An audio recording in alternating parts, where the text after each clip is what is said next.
Hello everyone, welcome again to my channel. तो आज हम एनसीईआरटी क्लास 5 के ईवीएस के चैप्टर नंबर 8 को पढ़ेंगे, जिसका नाम है मच्छरों की दावत। तो चलिए शुरू करते हैं। यहाँ पर दिया है कि मलेरिया की जांच के बारे में कुछ बच्चे हैं स्कूल के, उनके बीच में बात हो रही है। तो इसमें क्या होता है कि आज रजत बहुत दिनों के बाद स्कूल आया है। सभी बच्चे उसे घेर कर खड़े हो गए। आरती ने पूछा, अब तुम कैसे हो? ठीक हूँ, रजत ने धीरे से जवाब दिया।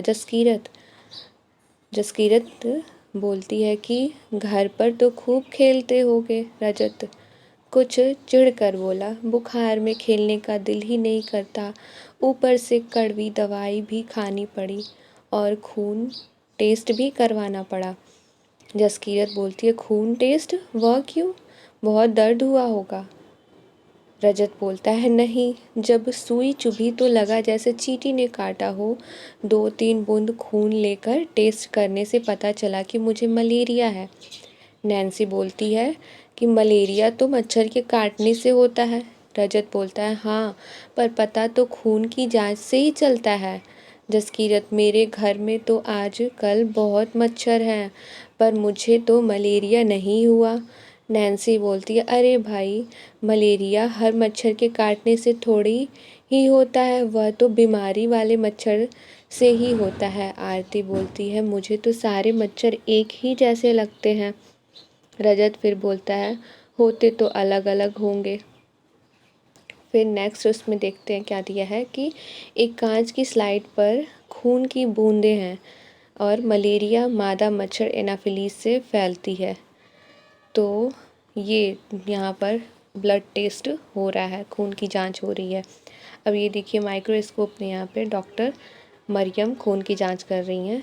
तो यहाँ पे दिया है कि डॉक्टर मरियम स्लाइड को माइक्रोस्कोप सूक्ष्मदर्शी से देखते हुए, इस माइक्रोस्कोप से एक चीज़ 1000 गुना बड़ी दिखती है। तो यहाँ पे ये क्या करती हैं, स्लाइड जो है, ये कांच की स्लाइड, इस पे जो ब्लड है उसी की जांच वो यहाँ पर कर रही हैं। और इस माइक्रोस्कोप में उस ब्लड के अंदर छोटी छोटी जो भी पार्टिकल्स होंगे वो सब इन्हें दिखाई देंगे। तो माइक्रोस्कोप से एक चीज़ 1000 गुना बड़ी दिखती है, इसलिए खून के अंदर की बारीकियाँ साफ दिखाई पड़ती हैं। कई माइक्रोस्कोप से तो इससे भी ज़्यादा बड़ा दिखाई देता है। तो यहाँ पर ये कुछ जांच के बारे में बता दिया गया। फिर बच्चों की बात के बारे में दिया गया है कि नैन्सी, क्या उसी जगह से खून लिया था जहाँ मच्छर ने काटा था? रजत, नहीं भाई, मच्छर ने कब और कहाँ काटा यह तो मुझे भी पता नहीं चला। नैन्सी बोलती है, खून में क्या दिखा होगा, उसमें क्या होगा जिससे मलेरिया का पता चल पाया? अब देखो, यहाँ पे दिया है, कुछ प्रश्न दिए गए हैं। इन प्रश्नों में क्या दिया है कि क्या तुम किसी को जानते हो जिसे कभी मलेरिया हुआ हो? कैसे पता लग पाया था कि उन्हें मलेरिया है? उन्हें मलेरिया होने पर क्या क्या तकलीफ़ हुई? मच्छरों के काटने से कौन कौन सी बीमारियां होती हैं? तो यही मच्छरों के काटने से मलेरिया होता है, और मलेरिया होता है, फिर डेंगू होता है। ऐसी कुछ बीमारियां हैं जो मच्छरों के काटने से होती हैं। कौन से मौसम में मलेरिया ज़्यादा फैलता है, क्यों? तो देखो, मच्छर कौन से मौसम में ज़्यादा लगते हैं? जिस मौसम में मच्छर ज़्यादा लगते होंगे उसी मौसम में मलेरिया फैलता होगा। अब मच्छर क्यों लगते हैं? जब गंदगी हमारे आसपास होती है, कहीं गड्ढे में पानी का जम जाना, फिर किसी बर्तन में या फिर कोई कूड़ा या कबाड़ कोई अपने छत पर रखा है उसमें पानी का जम जाना, जहाँ पर पानी इकट्ठा हो जाता है वहाँ पर मच्छर आने शुरू हो जाते हैं। तो ये कब होता है? बरसात के मौसम में होता है और गर्मियों के मौसम में भी होता है। तो यही बरसात और गर्मी के आसपास जो भी मौसम है, बरसात के आसपास उसी मौसम में मच्छर सबसे ज़्यादा लगते हैं। मच्छरों से बचने के लिए तुम्हारे घर में क्या क्या उपाय किए जाते हैं? अपने साथियों से भी पता करो कि वे बचाव के लिए क्या करते हैं। अब मच्छर से बचने के लिए कुछ लोग केमिकल्स वाले टिकिया का यूज़ करते होंगे, या फिर अगरबत्ती आती है बहुत सारी केमिकल वाली, उसका यूज़ करते हैं। इलेक्ट्रिक बहुत सारे ऐसे उपकरण आते हैं जिससे कि मच्छर उनके वाइब्रेशन से भाग जाते हैं। तो वो भी यूज़ किया जाता है, या फिर उसमें से धुआं निकलता है, उससे मच्छर सूंघते हैं तो भाग जाता है, या फिर उस धुएं को अगर मच्छर सूंघते हैं तो वो मर जाते हैं। तो ये सारी चीज़ें हैं जो यूज़ की जाती हैं, और अगर इन सारी चीज़ों से परे देखा जाए तो मच्छरदानी यूज़ किया जाता है, जो कि सबसे सेफ़ होता है मच्छरों से बचने के लिए। देखिए यहाँ पर एक क्लिनिकल रिपोर्ट दी गई है, उसमें दिखाया गया है कि कैसे अगर जांच के लिए कोई जाता है तो उसमें क्या क्या लिखा होता है। तो ये क्लिनिकल पैथोलॉजी रिपोर्ट है, केंद्रीय सरकार स्वास्थ्य योजना के द्वारा ये करवाया जा रहा है। तो इसमें क्या नाम दिया है, रजत वर्ष 11 स्त्री या पुरुष, तो ये मेल है। और रोग की पहचान डायग्नोसिस जिसे कहते हैं, ठंड लगकर कपकपी के साथ बुखार, तो ये इसकी पहचान थी। और खून में मलेरिया के जीवाणु पाए गए हैं। तो यहाँ पे जब इस बच्चे का टेस्ट हुआ है, अपनी जो लक्षण बताया है इसने, तो उससे ये पहचान की गई है कि शायद इसे मलेरिया हो सकता है, इसलिए इसका खून का टेस्ट हुआ है और उसमें मलेरिया के जीवाणु पाए गए हैं। यहाँ पर खून की जांच की रिपोर्ट दी गई है। इनमें किन शब्दों में पता चल रहा है कि मरीज को मलेरिया हुआ है।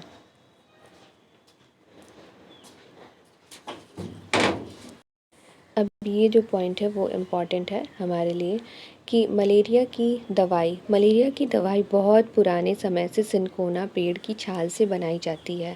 पहले तो लोग छाल को उबाल करके और छान कर ही इस्तेमाल करते थे, लेकिन अब छाल से दवाई बनाते हैं। फिर देखो यहाँ पे अब अनीमिया क्या है, बच्चे अनीमिया के बारे में बातें करते हैं। आरती बोलती है, खून टेस्ट तो मेरा भी हुआ था, सिरिंज यानी कि इंजेक्शन भर कर खून लिया गया था, जांच में तो अनीमिया निकला। रजत, वह क्या होता है? आरती, डॉक्टर ने कहा कि खून में हीमोग्लोबिन या आयरन की कमी है।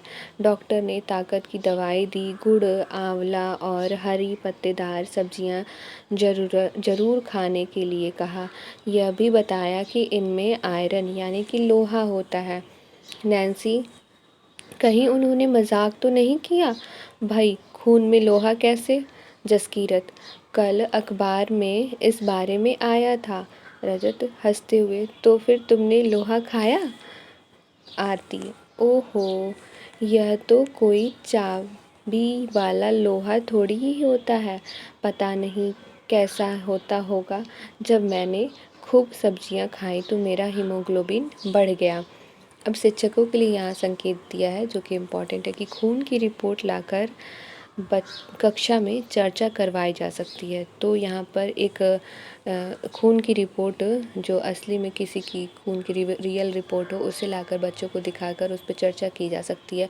अब ये अगर ये चर्चा हो जाएगी तो बच्चों के दिमाग में बहुत अच्छे से ये चीज़ बैठ जाएगी कि क्या होता है खून जांच, और रिपोर्ट्स वगैरह में कहाँ क्या लिखा होता है। इससे वो अपने रिपोर्ट्स भी कभी उनको लाइफ में मिले तो उसे वो समझ पाएंगे। वैसे इस बुक में यहाँ पर रिपोर्ट्स भी दिखाए गए हैं, तो ये भी दिखा सकते हैं आप, और रियल में भी अगर कोई रिपोर्ट हो तो वो ला के आप दिखा सकते हैं। यहाँ पे दिया है कि दिल्ली के स्कूलों में अनीमिया के कारण परेशानी। 17 नवंबर 2007 दिल्ली नगर निगम के बहुत से स्कूलों में हजारों बच्चे अनीमिया का शिकार हैं। इससे बच्चों की शारीरिक और दिमागी तंदुरुस्ती पर असर होता है। इस कारण बच्चे ठीक से बढ़ नहीं पाते हैं और उनमें फुर्ती भी कम होती है। जो कुछ पढ़ाया जाता है उसे समझने में भी परेशानी होती है। आजकल इन स्कूलों में बच्चों के हेल्थ कार्ड बन रहे हैं और उनकी जांच भी चल रही है। अनीमिक बच्चों को आयरन यानी कि लोहे की दवाई दी जा रही है। तो यहाँ पर 17 नवंबर 2007 के समय में जांच करवाया गया था, तो उस वक्त बहुत ज़्यादा अनीमिया से ग्रसित बच्चे पाए गए थे और उनका लक्षण यही था कि उनमें दिमागी, शारीरिक और दिमागी तंदुरुस्ती पर उनके असर पड़ा था और उनके में फुर्ती नहीं देखी जा रही थी। वो खेल रहे नहीं होंगे, अच्छे से पढ़ नहीं पा रहे होंगे। तो फिर उनका जांच हुआ तो पता चला कि उनके खून में हीमोग्लोबिन की कमी है, यानी कि उन्हें अनीमिया हुआ है। अब यहाँ पर एक रिपोर्ट आई है जो आरती की है, जिसमें वो अपनी हीमोग्लोबिन की जांच करवाती है। तो ये किसने इशू करवा किसके कहाँ से इशू हुआ है? तो केंद्रीय सरकार स्वास्थ्य योजना क्लिनिकल विकृति रिपोर्ट। नाम क्या है? आरती। उम्र 12 वर्ष। पुरुष या स्त्री? तो फीमेल है। रोग की पहचान अनीमिया दिया है। और यहाँ पर नॉर्मल रेंज जो होता है हीमोग्लोबिन का वो क्या होता है? 12 से लेकर 16 ग्राम पर DL होता है। और ये यहाँ पर उनके में कितना पाया गया है? तो 8 ग्राम पाया गया है। और अब जब वो कुछ दिनों बाद जाती है, यानी कि यहाँ पर डेट दिया गया है 20/6/2007 और यहाँ पर 15/6 जो 2007, 3 महीने बाद जब ये बच्ची जाती है तो वहाँ पर ये पाती है कि उसके में जो हीमोग्लोबिन है वो बढ़ गया है और 10.5 ग्राम हो गया है। तो अभी भी उसको थोड़ी ज़रूरत है हीमोग्लोबिन की। 12 नॉर्मल होता है। तो अब भी वो हरी सब्जियां और जो भी आयरन जिस सब्जी में ज़्यादा पाया जाता है वो खाएगी, इन सब चीज़ों का सेवन करेगी तो फिर इसका हीमोग्लोबिन और अधिक बढ़ जाएगा। आरती की रिपोर्ट के हिसाब से हीमोग्लोबिन कम से कम कितना होना चाहिए? तो 12 से लेकर 6 ग्राम होना चाहिए पर DL। और आरती का हीमोग्लोबिन कितने दिनों में कितना बढ़ पाया? तो 3 महीने में बढ़ पाया। अब 10.5 में से 8 को माइनस कर देंगे, कितना होगा? 2.5 ग्राम बढ़ पाया है। अखबार की रिपोर्ट में अनीमिया से होने वाली परेशानी के बारे में क्या लिखा है? क्या तुम्हें या तुम्हारे घर में किसी को खून टेस्ट की ज़रूरत पड़ी है? कब और क्यों? खून टेस्ट से क्या पता चला था? क्या तुम्हारे स्कूल में कभी हेल्थ जांच हुई है? डॉक्टर ने तुम्हें क्या बताया? पता करो किसी डॉक्टर से या अपने बड़ों से पता करो कि खाने की किन चीज़ों में लोहा होता है। मच्छर के बच्चे। अब यहाँ पर मच्छर के बच्चों के बारे में बात हो रही है। जसकीरत कहती है कि मलेरिया के बारे में एक पोस्टर तो हमारी क्लास के बाहर ही लगा है। सभी झटपट पोस्टर देखने पहुंच गए। अब वो है ये पोस्टर। इस पोस्टर में कुछ चित्र दिए गए हैं। क्या आप मच्छरों को दावत दे रहे हैं? सावधान, मलेरिया, डेंगू, चिकनगुनिया हो सकता है। आसपास पानी इकट्ठा जमा न होने दें, गड्ढों को भर दें। फिर पानी के बर्तन, टंकी, कूलर को साफ रखें, हर हफ्ते सुखाएं, मच्छरदानी का इस्तेमाल करें, गड्ढों से भरे पानी में मिट्टी का तेल छिड़कें। तो ये सारी चीज़ें इस पोस्टर में दी गई हैं जो बच्चे इस पोस्टर को देखकर पढ़ रहे हैं। तो यहाँ पर फिगर भी दिया गया है कि यहाँ पर पानी इकट्ठा हो जाता है, कूलर से पानी गिर रहा है, यहाँ पर भी साफ़ सफाई नहीं है, गमलों में भी पानी इकट्ठा है, जिसकी वजह से मच्छर ज़्यादा पनप जाते हैं और फिर ये सारी बीमारियाँ होती हैं। फिर रजत बोलता है, देखो इस पोस्टर में लार्वे के बारे में क्या लिखा है? वे क्या होते हैं? नैन्सी, मुझे मच्छरों के छोटे बच्चे, ये दिखने में मच्छर जैसे बिल्कुल नहीं होते हैं। तो बताती है कि मच्छरों के छोटे बच्चे होते हैं, ये मच्छर जैसे बिल्कुल नहीं दिखते। आरती, तुमने कहाँ देखा? नैन्सी, हमारे घर के पीछे रखे पुराने घड़े में बहुत दिनों से पानी भरा पड़ा था। उसमें पतले पतले छोटे भूरे रंग के कीड़े तैरते देखकर मैं हैरान रह गई। मम्मी ने बताया कि मच्छर पानी में अंडे देते हैं, उन्हीं से ये निकले हैं। इन्हें हम क्या कहते हैं? लार्वा कहते हैं। फिर रजत बोलता है, फिर तुमने क्या किया? नैन्सी बोलती है, पापा ने फ़ौरन ही घड़े का पानी फेंक दिया और घड़ा साफ करके सुखाकर उल्टा रख दिया। जसकीरत बोलती है कि मुझे साजिया आंटी ने बताया था कि मक्खियों से भी बीमारी होती है, पेट की बीमारी। रजत बोलता है कि मक्खी तो काटती नहीं है, वह कैसे बीमारी फैलाती है? तो मक्खियों से बीमारी होता है। अब इस पे इन लोगों में चर्चा हो रही है। यहाँ पे आप देखिए कि मच्छर के लार्वे को दिखाया गया है। बहुत दिनों से इस ग्लास में पानी इकट्ठा है तो इसमें मच्छर के लार्वे बनते हैं। अब यही लार्वा बड़ा होकर के फिर मच्छर बन जाएगा। अब यहाँ पे कुछ प्रश्न दिया है कि क्या तुमने ऐसा पोस्टर कहीं लगा हुआ देखा है? ये पोस्टर कौन लाता होगा? अखबार में इस तरह के पोस्टर कौन देता होगा?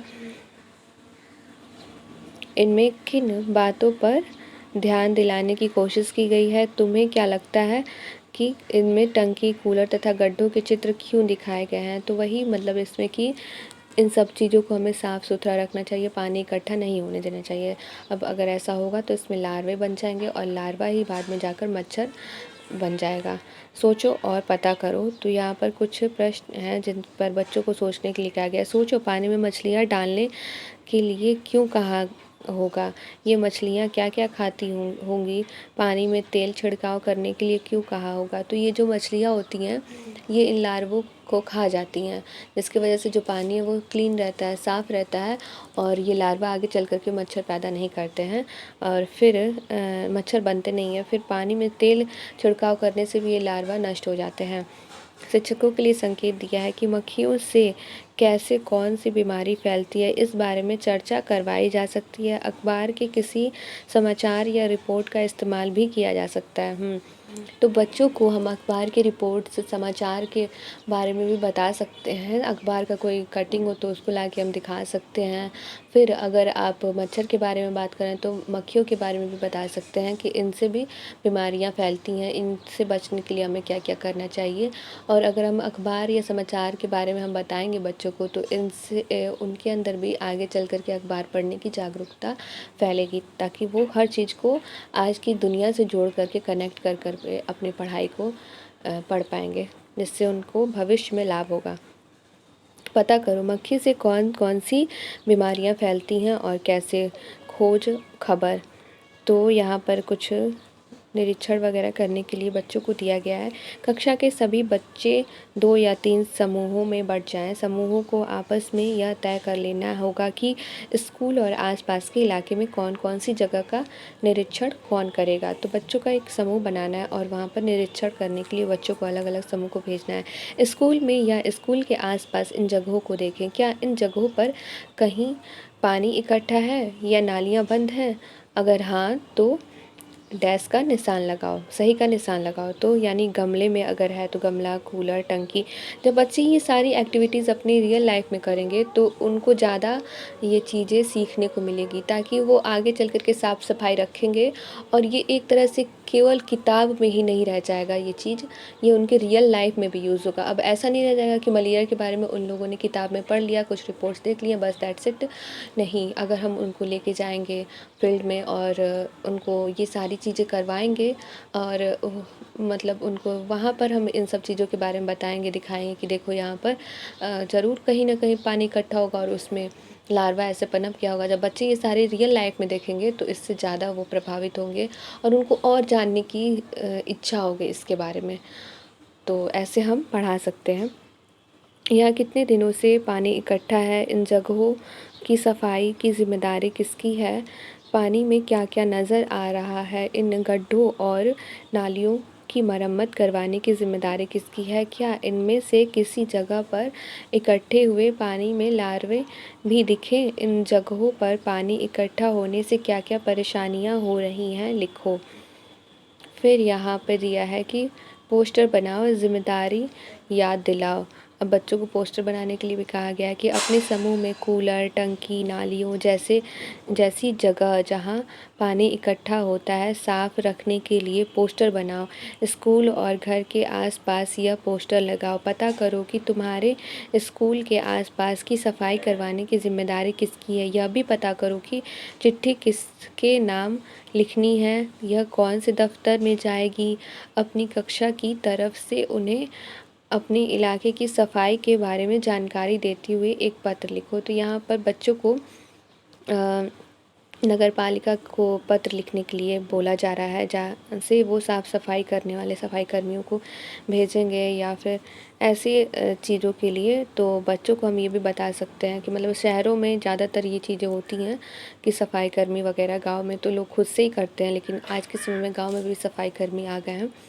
तो इससे बच्चों में ये जागरूकता रहेगी कि सरकार ने भी हमें कुछ लोगों को अवेलेबल करा रखा है साफ़ सफाई के लिए, तो हम उनसे भी करवा सकते हैं अगर कहीं का हम नहीं कर पाते हैं तो।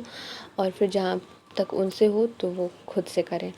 Survey report. अब कुछ और बच्चों ने भी सर्वे किया, उनकी रिपोर्ट में कुछ अंश यहाँ दिए गए हैं, आओ इन्हें पढ़ें।